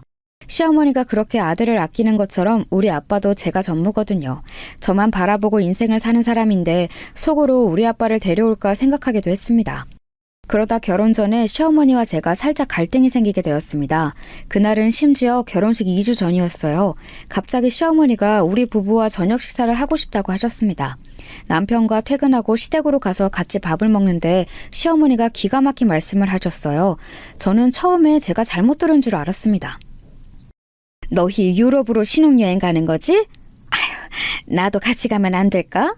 나도 당연히 눈치가 있으니까 호텔방은 따로 잡을게. 그냥 나는 일찍 남편 죽고 해외여행도 못 다녔잖아. 저번 주에 우리 아들 결혼한다고 친구들 모임에 갔더니 다들 해외 한 번은 다녀왔더라. 부러워서 죽는 줄 알았어. 나도 데려가는 거 어떠니? 어머니, 저희가 이미 호텔이랑 항공권이랑 다 예약이 끝나서요. 아마 지금 표를 구하려고 해도 안 될 거예요. 대신 나중에 저희 신혼여행 다녀오고 모시고 같이 가는 거 어떠세요? 그렇지, 여보? 우리 아들은 엄마 편이지? 내가 텔레비전에서 봤는데 유럽이 그렇게 좋더라. 나는 그것도 모르고 이렇게 한국에서 있잖아. 미용실에서 혼자 있으면 얼마나 외로운지 알아? 시어머니는 동네에서 작게 미용실을 하고 있었어요. 동네 주민들을 상대로 하는 장사라 매출이 좋은 편은 아니었습니다. 그래서 매번 문을 닫고 우리 부부를 따라다니셨죠. 아무튼 신혼여행을 같이 가자는 말에 저는 남편을 바라보았어요. 남편도 시어머니에게 그건 조금 곤란하다고 용기내어 말하더라고요. 평소에 저런 말을 하지 않는 것을 아니까 저도 놀랐어요. 그런데 시어머니의 다음 행동에 저는 더 놀라게 되었습니다. 남편이 신혼여행은 우리끼리 가겠다고 하니까 시어머니 갑자기 눈물을 보이셨어요. 자식 키워봤자 이렇게 소용이 없어. 나 같으면 외국 한번 못 가본 자기 엄마 불쌍해서 나서서 데려가겠다. 아니, 네가 어떻게 이러니? 아들, 실망이야. 내가 너만 바라보고 산 거 너도 알잖아. 엄마한테 이러고 싶니? 아우, 너무 서운하다. 아유, 엄마, 그만해요. 우리가 여행 갔다 와서 따로 모시고 가겠다고 했잖아요. 나도 엄마가 나 힘들게 키운 거 알아요. 그러니까 너무 서운하게 생각하지 말아요. 시어머니는 울고 남편은 그런 시어머니를 달래고 저녁 식사 분위기가 아주 안 좋았습니다. 음식이 입으로 들어가는지 코로 들어가는지도 몰랐어요. 그렇게 엉망인 분위기에서 밥을 별로 먹지도 못하고 집에 왔던 기억이 나요. 제가 결혼한다고 하고 아빠는 유난히 슬퍼 보였습니다. 물론 결혼 자체는 너무 축하할 일이지만 엄마 생각이 자꾸 났나 봐요. 그날도 지친 몸으로 집에 가니 아빠가 엄마 사진을 보고 혼자 술을 마시고 계셨어요. 하필 시어머니의 엉엉 우는 모습을 보고 아빠를 보니 마음이 더 안 좋았습니다. 아빠는 그래도 씩씩하게 저를 맞아주었어요. 그러면서 밥을 먹었냐고 하더니 고기를 구워주셨습니다. 한밤중에 고기를 먹으며 아빠와 많은 얘기를 나누었어요. 아빠는 제가 언제 커서 결혼하는 건지 감회가 새롭다고 했습니다. 제가 결혼하면 아빠는 진짜 혼자가 되는 거잖아요. 아내도 죽고 엄마도 죽고 딸은 결혼하니까 얼마나 외롭겠어요. 그런데도 전혀 티를 내지 않는 모습을 보며 가슴이 아팠습니다. 결혼해서 우리 아빠에게 효도해야겠다 생각했죠. 신혼여행 사건은 남편이 중간에서 그래도 중재를 해서 그렇게 마무리가 되었어요. 실제로 2주 뒤에 떠나는 일정이라 매우 촉박해서 표가 없기도 했습니다. 그렇게 우여곡절 끝에 결국 결혼식을 올리게 되었어요. 결혼식 날에는 남편의 여동생도 참석했더라고요. 어색하게 인사하고 식을 시작했는데 시어머니는 식 처음부터 울기 시작했어요. 결혼식장에서 신부도 안 오는데 시어머니가 혼자 얼마나 울었는지 모릅니다. 사회자도 난감해 보일 정도로 시어머니는 식장이 떠나가라 우셨어요. 우리 아빠를 슬쩍 봤더니 아빠는 조금 당황한 눈치였습니다. 하객들도 웅성거리기 시작했어요. 본인의 사랑하는 아들이 결혼한다니 슬픈가 보다 생각하고 식을 마무리했습니다. 그리고 남편과 정신없이 출국해서 즐겁게 신혼여행을 하려고 했는데 첫날부터 삐거덕거리기 시작했어요. 시어머니는 도착한 우리 부부가 피곤해서 잠자는데 전화가 왔습니다. 남편이 받지 않아 제가 대신 받았는데 시어머니는 잘 도착했냐고 묻더라고요. 해외로 가는 거라 걱정되어 잠을 못 자고 있다고 하셨어요. 그래서 걱정하지 말라고 하고 다시 잠들었죠. 이때까지는 괜찮았습니다. 그런데 신혼여행을 하는 10일 내내 시어머니는 우리 부부에게 전화하셨어요. 그것도 아침, 점심, 저녁으로 하루에 3번을 하셨습니다. 신혼여행을 유럽으로 갔기 때문에 시차가 있었는데 시어머니는 한국에서 시차에 맞춰 전화하셨어요. 무엇을 보고 어떤 음식을 먹었는지 궁금하다고 하셨습니다. 남편은 초반에는 받다가 나중에는 일부러 받지 않았어요. 실제로 여행하며 길을 찾고 예약된 일정을 하느라 매우 바빴거든요. 그랬더니 남편이 받지 않으니까 이번에는 시어머니가 저에게 연락하셨어요. 저도 당연히 받지 않았습니다. 그런 상태로 하루에도 몇 번을 울리는 시어머니의 전화를 남편과 저는 일부러 피했어요. 그리고 여행이 끝나 한국에 도착했습니다. 도착하고 신혼집에서 하루 쉬고 다음날 시댁에 인사하러 갔는데 정말 기가 막혔습니다. 시어머니는 우리 부부가 집에 왔는데 문을 열어주지 않으셨어요. 됐다, 가라. 나는 너희 얼굴 안 보련다. 한국에서 내가 너희가 걱정되니까 전화했는데 어떻게 둘 다 전화를 안 받을 수가 있니? 그렇게 어른을 무시해도 되는 거야? 어? 그래놓고 왜 찾아와? 당장 꺼져. 너희들이 알아서 잘 먹고 잘 살아라. 아, 엄마 왜 그래요? 우리가 그래도 면세점에서 엄마 주려고 선물도 사왔는데 그냥 가? 그럼 선물은 여기 놓고 갈 테니까 이따 가져가요. 그리고 일부러 안 받은 거 아니고 여행하느라 바빠서 그랬어요. 오해하지 마. 우리 아들은 그랬겠지. 엄마는 우리 아들한테 뭐라는 거 절대 아니야. 우리 착한 아들은 엄마 전화를 받으려고 했을 거야. 이게 다 새아가 때문인 거 엄마가 모를 줄 알아? 아들, 엄마는 너 믿어. 문을 열어주지 않고 인터폰으로 얘기하는 것도 기가 막혔는데 시어머니의 말은 더 웃겼습니다. 마치 제가 남편을 조종해서 일부러 전화를 받지 않은 것처럼 말씀하셨어요. 분명히 남편이 먼저 전화를 안 받았었거든요. 어이가 없어서 가만히 남편을 바라보았더니 남편이 인상을 팍 쓰며 곤란했습니다. 저는 일단 자리를 뜨고 남편을 데리고 친정아빠를 보러 갔어요. 아빠는 우리가 온다고 진수성찬으로 요리를 해놓았습니다. 시어머니 때문에 기분이 상했었는데 아빠를 보고 다시 기분이 좋아졌어요. 아빠는 우리가 준비한 선물을 보고 한박 웃음을 지었습니다. 좋아하는 아빠를 보니 저도 덩달아 행복했어요. 속으로 우리 아빠처럼 시어머니가 행동하면 얼마나 좋을까 생각했습니다. 시어머니는 저러고 남편이 중간에서 노력했더니 나름 마음이 풀리셨어요. 문제는 저만 가만히 있었더니 저에게 화살이 돌아왔습니다. 하필이면 신혼여행에서 돌아오고 일주일 뒤에 시어머니의 생신이었어요. 그 일주일 사이에 남편이 매일 찾아가서 겨우 마음이 풀어진 상태였죠. 시어머니는 저에게 생일 이틀 전에 전화하셨습니다. 그러면서 결혼하고 처음 당신의 생일이니 생일상을 받고 싶다고 하셨어요. 그런데 저는 그럴 수가 없었습니다. 왜냐하면 신혼여행으로 이미 휴가를 써서 또 휴가를 내고 시어머니의 생신상을 차릴 수가 없었어요. 저도 일하는 직장인이라 자유롭게 시간을 낼 수가 없었습니다. 만약 제가 집에 있는 전업주부였으면 시간이라도 많을 텐데 그러지 못했어요. 하필 날짜가 게다가 결혼식 직후라 이미 연차가 없기도 했습니다. 그래서 시어머니에게 곤란하다고 했더니 자기는 그런 건 모르겠고 일단 생신상은 무조건 받고 싶다고 하셨어요. 남편에게 말했더니 그냥 됐다고 집 앞에 있는 고급 한정식 식당에 가자고 했습니다. 그렇게 시어머니의 생신이 다가왔고 저는 특별히 백화점 명품관에 가서 선물을 샀어요. 그동안 모은 돈을 결혼식에 지출하느라 돈이 많이 없었는데 그래도 큰맘 먹고 명품 지갑을 샀습니다. 그것을 준비해서 식당에서 만났는데 시어머니는 대놓고 표정이 좋지 않았어요. 본인은 제가 직접 차린 생신상을 받고 싶으셨던 거죠. 어머니, 제가 다음 생신 때는 꼭 직접 차려드릴게요. 이번에는 이미 휴가를 많이 써서 어쩔 수가 없었어요. 간호사라 일 특성상 한 명이 계속 빠지면 다른 사람들에게 피해가 가는 구조거든요. 죄송해요. 됐다. 다른 사람들은 결혼하고 첫 생일에 며느리한테 생신상을 거하게 받던데 나는 뭐 그런 거 평생 기대 안 하고 살련다. 결혼 전에 그랬던 것처럼 우리 아들만 보고 살 거야. 잔뜩 삐진 시어머니는 정말 밥을 먹는 내내 남편만 바라보았습니다. 남편이 저에게 말을 걸어도 본인이 대답하고 저를 투명인간처럼 대했어요. 그런 모습을 보며 순간 아가씨가 저에게 했던 말이 머릿속으로 스쳐 지나갔습니다. 그러고 보니 시어머니 입에서 아가씨에 관한 내용을 들은 적이 없었어요. 저는 결혼식을 올리고 나서야 아가씨의 말을 이해하게 되었습니다. 이 생신 사건 이후로도 시어머니와 저는 부딪히게 되었어요. 바로 다음 날에 시어머니가 연락도 없이 우리 병원을 찾아오셨습니다. 대학병원에 오신 분들은 아실 텐데 예약을 반드시 하고 오셔야 편리해요. 그런데 시어머니는 갑자기 배가 아프다고 제가 일하는 내과에 와서 다짜고짜 제 이름을 대셨어요. 선배 간호사가 저한테 와서 시어머니가 찾는다는 말을 들었을 때는 저는 믿지 않았습니다. 순간 선배가 저를 상대로 몰래카메라를 하는 줄 알았어요. 그런데 진짜 나갔더니 시어머니가 팔짱을 끼고 저를 쳐다보고 있었습니다. 너무 놀라워 어쩐 일로 오셨냐고 했더니 시어머니는 대수롭지 않게 말씀하셨어요. 시어머니가 며느리 일하는 곳에 오지도 못하냐고 오히려 묻더라고요. 저는 최대한 꾹 참으며 상냥하게 말하려고 노력했습니다. 대학병원이라 이렇게 아프다고 무작정 오는 것보다는 예약하고 오는 게 좋다고 했죠. 그런데 시어머니는 들은 척도 하지 않고 괜히 저를 위아래로 훑어보셨어요.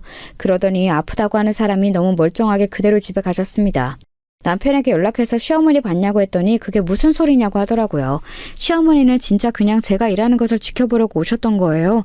제가 이걸 선배 간호사에게 말했더니 일부러 그런 거 아니냐고 하더라고요. 진짜 일하는 게 얼마나 바쁜지 확인하러 온 것 같다는 말에 깜짝 놀랐습니다. 이 뒤에도 시어머니는 제게 하루에도 몇 번씩 전화하셨어요. 너무 웃겼던 점은 남편에게는 전화하지도 않았다는 거였습니다. 저는 간호사라 스케줄 근무라 쉬는 요일이 일정하지 않아요. 그런데 시도 때도 없이 요일을 가리지 않고 전화하셨습니다. 일하느라 바빠서 받지 않으면 문자를 하셨어요. 언제는 너무 급한 일이 있다고 빨리 연락 달라고 하더라고요. 마침 그때가 남편이 일하는 시간대라 제가 전화했더니 미용실로 와달라고 하셨어요. 그날 제가 아침에 퇴근하고 막 자려고 하고 있을 때라 상당히 난감했던 기억이 납니다. 급한 일이냐고 무슨 일이 있는 거냐고 물어도 빨리 와달라는 말만 계속하셨어요. 너무 목소리가 다급해서 저도 씻고 막 누웠는데 바로 일어나서 옷을 갈아입었습니다. 그리고 택시를 타고 미용실에 도착했어요. 그런데 시어머니는 너무 태연하게 소파에 앉아 계셨습니다. 급하게 오느라 머리도 산발이었는데 뛰어오는 저를 보더니 뭐라고 하셨는지 아세요? 새아가, 나 친구네 집에 갈비탕 먹으러 다녀올게. 아가, 네가 자리 좀 지키고 있어. 손님 오면 나 금방 온다고 해. 알겠지? 갈비탕을 했는데 그게 그렇게 맛있다고 와서 먹으라고 하더라고. 금방 다녀올 테니까 손님 오면 꽉 붙들어야 해. 알겠지? 다녀올게. 네? 어머니? 어머님. 아니, 저는 급한 일이 있는 줄 알았는데 갈비탕이요? 어머니, 잠시만요. 이게 뭐야. 시어머니는 급하게 달려온 저를 카운터에 앉히셨어요. 그러더니 친구 집에 갈비탕을 먹으러 가셨습니다. 저는 너무 황당해서 순간 무슨 일인가 싶어 상황 파악이 제대로 되지 않더라고요. 갈비탕에 도대체 뭐라고 퇴근한 저를 급하게 부를 일인가 싶었습니다. 더욱 화가 났던 것은 시어머니의 태도였어요. 갈비탕을 먹고 4시간 만에 온 시어머니는 태연하게 이쑤시개로 이를 쑤시며 들어오셨습니다. 그동안 손님이 왔냐고 묻길래 한 명도 오지 않았다고 했어요. 그건 진짜 제가 지어낸 거짓말이 아니었습니다. 시어머니의 미용실이 장사가 잘 되는 편은 아니었거든요. 그런데 제가 한 명도 안 왔다고 하니까 시어머니 표정이 굳었습니다. 그러면서 이왕 온 거 계속 마감할 때까지 있으라고 하더라고요. 퇴근하고 제대로 쉬지도 못했던 저는 사양하며 자리에서 일어났어요. 그랬더니 시어머니가 갑자기 본인을 무시하는 거냐고 화를 내기 시작했습니다. 제가 시어머니를 무시했으면 절대 4시간 동안 제대로 쉬지도 못하고 카운터에 앉아 꾸벅꾸벅 졸지 않았을 거예요. 하지만 그런 게 아니라고 아무리 말해도 시어머니는 화를 내기 바빴습니다. 결국 저는 남편에게 전화했는데 전화하는 도중 시어머니는 왜 바쁜 우리 아들을 괴롭히냐고 하더라고요. 똑같은 직장인인데 왜 저는 이렇게 부려먹고 아들은 싸고 도는지 이해가 되지 않았습니다. 이날 그래서 처음으로 남편하고 결혼하고 부부싸움을 한 날이에요. 남편도 본인의 엄마가 도대체 왜 저러는지 이해할 수 없다고 하더라고요. 이 사건 이후로 하필 일주일 뒤가 남편의 생일이었습니다. 그래서 또 시댁에 시어머니를 보러 가게 되었어요. 이 모든 것이 결혼하고 한 달 만에 일어난 일이랍니다. 저는 사실 시댁에 너무 가기 싫었는데 시어머니가 본인 아들 생일이라고 꼭 오라고 하더라고요. 자기가 생일상을 차리겠다고 하면서 반드시 오라고 하셨어요. 그러면서 저한테는 남편과 같이 오지 말고 2시간 일찍 오라고 하셨습니다. 와서 음식 준비를 옆에서 도우라고 하셨어요. 저는 너무 가기 싫었는데 사랑하는 남편의 생일이니까 이번이 마지막이라고 생각하고 가게 되었습니다. 그리고 이날 많은 일이 발생하게 되었어요. 이날이 바로 오늘 제가 제보할 사연의 핵심 사건이 일어난 일이랍니다. 그날 새벽에 가는데 마침 그날이 제가 결혼한 지 한 달이 흘러 결혼식 날 사진이 나오던 날이었어요. 그 사진 중 골라 액자로 제작할 예정이었습니다. 그래서 시댁에 가서 같이 사진을 고르려고 들고 갔어요. 시어머니는 사진을 보더니 역시나 본인 아들밖에 보이지 않는지 남편 얘기만 계속해서 하셨습니다. 그런 거는 충분히 엄마니까 그럴 수 있다고 생각했어요. 그래서 아무렇지 않게 제 사진을 구경하고 있었습니다. 그런데 시어머니가 갑자기 어떤 사진을 보더니 과장해서 웃으셨어요. 그러더니 저에게 말씀했습니다. 예, 너희 아빠는 무슨 깡패야? 아니 예전부터 느낀 건데 너무 인상이 험악하다. 저러고 정육점에서 고기 팔면 사람들이 무섭다고 안 오지 않니? 아유 너무 웃겨. 길에서 걷다가 마주치면 무서워서 어디 걷겠니? 저는 순간 너무 화가 났어요. 원래 사람에게 본인 욕은 해도 부모 욕은 하면 안 되는 거 아닌가요? 게다가 우리 아빠가 시어머니에게 피해를 준 것도 전혀 없었거든요. 오히려 우리 친정아빠는 제가 결혼할 때 그동안 결혼 자금으로 모았다고 돈도 주셨어요. 시어머니는 1원도 주지 않았었죠. 시어머니가 저를 결혼하고 한 달 동안 밤낮으로 괴롭히는 동안 우리 아빠는 먼저 연락한 적도 없었습니다. 심지어 남편의 생일이라고 값비싼 한우를 보내주셨어요. 우리 부부가 잘 사는 게 제일 효도라고 연락도 먼저 하지 않았습니다. 하지만 외로운 것은 우리 아빠도 마찬가지였어요. 시어머니처럼 외롭다고 자식을 괴롭히지 않을 뿐이었죠. 그리고 아빠가 저를 얼마나 애지중지하며 키웠는데 저런 소리를 들으니 피가 거꾸로 솟기 시작했습니다. 너무 화가 나서 얼굴이 빨개질 정도였어요. 어머니, 말씀이 지나치세요. 도대체 저랑 우리 아빠한테 왜 그러시는 거예요? 어머니가 그러니까 아가씨가 집을 나간 거예요. 우리 아빠한테 하신 말씀 당장 사과하세요. 저 안 그러면 지금 집에 갈게요. 그동안 저한테 시집살이 한 거는 참았어도 이건 절대 그냥 넘어갈 수 없어요. 예, 너는 무슨 애가 내가 웃자고 한 말에 그렇게 죽자고 달려드는 거야? 그리고 내가 없는 말을 했니? 너의 아빠가 인상이 험악한 걸 왜 나한테 그래? 여기서 왜 갑자기 딸 얘기가 나와? 너야말로 사과해라. 엄마 없이 자라서 그런가 애가 아주 이상하네. 뭐라고요? 엄마 없이 자랐다고요?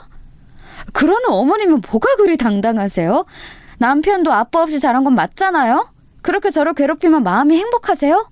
왜 아가씨가 본인 엄마가 최악이라고 했는지 너무 잘 알겠네요. 어머님, 잘난 아들도 어머님 편 아닌 거 알아요? 제가 여기까지 말하자 시어머니는 급기야 같이 보던 사진을 저에게 던지셨어요. 저는 사진은 죄가 없으니 집에 가려고 챙기기 시작했습니다. 사진을 챙기고 가방에 넣어 시어머니에게 사과할 때까지 집에 오지 않겠다고 했어요. 그랬더니 시어머니가 글쎄 어떻게 행동했는지 아세요? 갑자기 저를 노려보더니 손을 들어 제 뺨을 내리쳤습니다. 저는 순간 이게 무슨 일인가 이해되지 않았어요. 살면서 누군가에게 맞은 적은 처음이었습니다. 우리 부모님도 할머니도 사랑으로 저를 키우셨는데 제가 시어머니에게 뺨을 맞을 줄은 몰랐어요. 너무 어이가 없고 황당하기도 하고 서러웠습니다. 사람이 너무 당황하면 눈물도 나오지 않더라고요. 그래서 시어머니를 똑같이 쳐다보았습니다. 시어머니는 심지어 한 대 더 때리려고 손을 들길래 제가 잽싸게 피했어요. 다행히 제가 더 젊고 힘이 세서 막을 수 있었습니다. 시어머니는 저보고 급기야 쌍욕까지 하기 시작했어요. 제가 본인의 사랑스러운 효자 아들을 구워 삶았다는 등 이상한 말도 했습니다. 순간 너무 화가 나서 그대로 남편에게 전화해서 빨리 오라고 했어요. 남편은 마침 오는 중이라 잽싸게 시댁으로 오더라고요. 시어머니는 그때까지 저에게 욕하더니 남편을 보자 엉엉 울기 시작했습니다. 바닥에 앉아 땅을 치며 본인의 아들이 여우 같은 저에게 넘어갔다고 하늘을 원망하더라고요. 그러더니 때린 것은 본인이면서 자기가 피해자라고 제가 본인에게 막말했다고 말을 지어내기 시작했습니다. 하지만 남편은 이미 전화로 상황을 직접 귀로 들은 후였어요. 남편이 아무리 시어머니를 달래도 시어머니는 본인이 피해자라고 엉엉 울더라고요. 저는 그 모습을 더 보기가 힘들어서 그대로 시댁을 나와 친정집으로 향했습니다. 도저히 신혼집으로 갈 기분이 아니었어요. 그리고 제가 가장 사랑하는 사람의 얼굴을 보고 싶기도 했죠. 친정집에 도착하고 저는 그제야 눈물이 나왔습니다. 원래는 아무 일도 없는 것처럼 행동하려고 했어요. 그런데 아빠의 얼굴을 보니까 저절로 눈물이 흐르더라고요. 아빠는 아무것도 모르고 남편의 생일이라 열심히 본인이 거래처에 연락해서 받은 최고급 한우를 포장하고 있었습니다. 그러면서 제가 오자 심하게 좋아했어요. 환하게 웃는 아빠 얼굴을 보며 제가 울음을 터뜨리자 당황하셨습니다. 저는 원래 아빠와 그냥 즐겁게 지내고 오려고 했거든요. 그런데 저도 모르게 아빠에게 그동안 있던 일들을 터놓게 되었습니다. 원래는 아빠가 속상하니까 절대 말하지 않으려고 했어. 그런데 오늘은 너무 서러워. 나 아빠한테도 맞은 적이 없는데 왜 내가 이렇게 뺨을 맞아야 해? 아빠, 나 너무 힘들어. 살기 싫어. 이런 게 결혼이야? 엄마랑 아빠는 행복한 결혼 생활을 했었잖아. 나 진짜 너무 힘들어. 아빠는 조용히 제 말을 들어주었어요. 그저 옆에서 제 등을 계속 쓰다듬어 주셨습니다. 아빠가 침착하니까 저는 그동안 있었던 모든 일을 말할 수가 있었어요. 결혼 전에 거슬리던 것부터 신혼여행에서 있었던 일도 말했습니다. 그 뒤에 일어났던 일을 다 말하니 너무 속이 시원했어요. 그동안 아무한테 말도 못하고 혼자 끙끙 앓았는데 말하고 나니 마음이 괜찮아졌습니다. 제가 겨우 진정하고 아빠와 맛있는 밥을 먹고 있었는데 남편에게 연락이 오더라고요. 남편은 시어머니가 울다가 응급실에 갔다고 했습니다. 저는 기가 차서 말도 나오지 않았어요. 남편도 이제 너무 힘들다고 결혼한 지 몇 년이 흐른 것도 전혀 아니고 한 달인데 본인 엄마가 왜 그렇게 나오는지 이해할 수 없다고 했습니다. 저도 남편에게 시어머니 때문에 결혼하고 너무 힘들다고 했어요. 아빠는 제 앞에서 그 통화를 다 들으셨습니다. 그리고 저는 친정집에서 아주 푹 자고 일어났어요. 오랜만에 결혼하고 처음으로 마음 편하게 잔 날이었습니다. 집에 가려고 아빠에게 가겠다고 했더니 아빠가 저한테 말씀하셨어요. 수진아, 아빠가 아무리 밤새 생각해도 답은 하나야. 나는 우리 딸 괴롭히는 사람은 그 누구라도 용서 못해. 복수는 이렇게 하는 거야. 수진이 너는 그냥 가만히 있어. 아빠가 알아서 할 테니까 아무것도 하지 말고 그대로 있어. 나머지는 아빠한테 맡겨. 그게 무슨 소리야? 아빠 뭐 하려고? 할머니가 돌아가시기 전에 나한테 아빠 말리라고 했어. 아빠 무슨 생각을 하는지 모르겠는데 가서 시어머니 때리고 그러면 안 돼. 물론 시어머니는 나한테 손을 댔지만 아빠는 남자잖아. 내가 무슨 말 하는지 알지? 알아. 절대 너희 시어머니를 때리지는 않을 거야. 일단 기다려봐. 아빠한테 다 생각이 있어. 걱정하지 말고 너는 직장생활 열심히 하고 있어.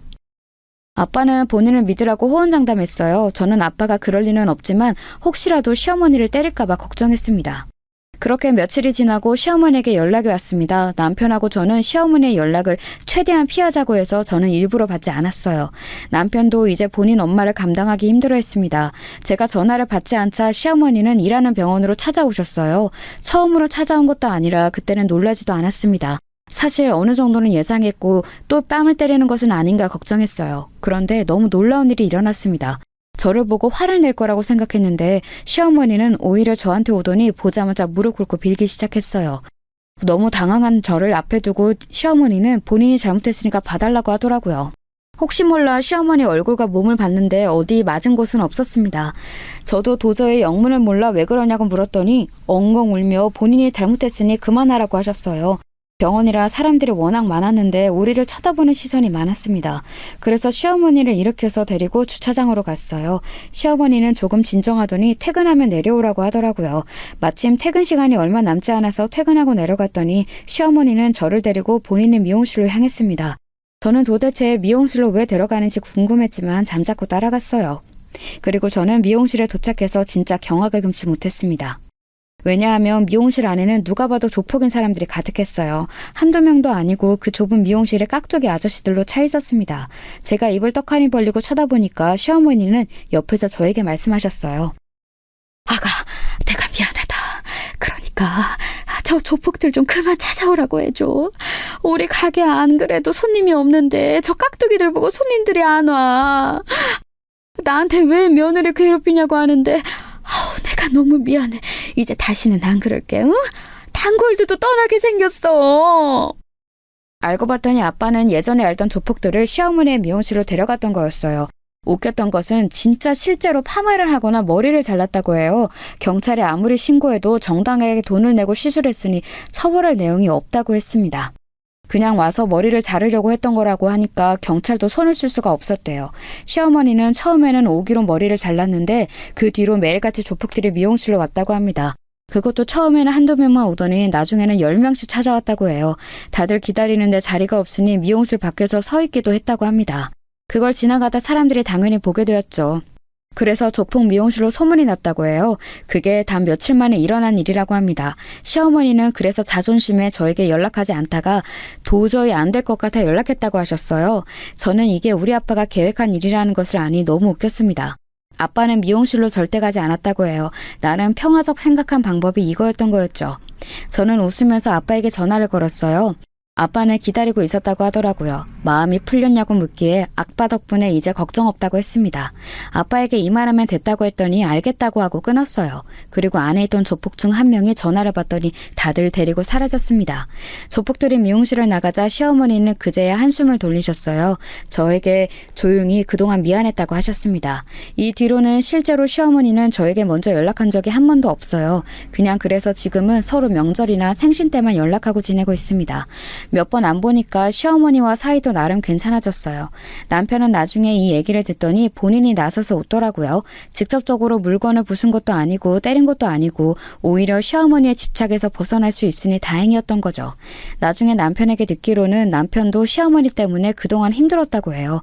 시어머니가 너무 아들에게 집착이 심하니 결혼해서 독립하고 싶었다고 했습니다. 우리 친정아빠는 여전히 저만 바라보고 있으세요. 먼저 연락해서 귀찮게 하거나 그런 것은 전혀 없고 딸인 제가 무슨 일이 생기면 누구보다 빠르게 달려오고 있습니다. 이런 친정아빠 덕분에 저는 남은 인생 편안하게 살 수 있을 것 같아요. 지금 그리고 사실 제가 임신한 상태거든요. 이 아이가 태어나면 남편하고 오붓하게 둘이 키우면서 행복한 인생을 살도록 노력하겠습니다. 여러분, 제 사연은 여기까지입니다. 들으면서 어떠셨나요? 재밌게 즐기셨다면 다행입니다. 저는 이제 시어머니와 사이도 나쁘지 않고 인생이 행복해요. 제 얘기 들어주셔서 감사합니다. 다들 행복하세요.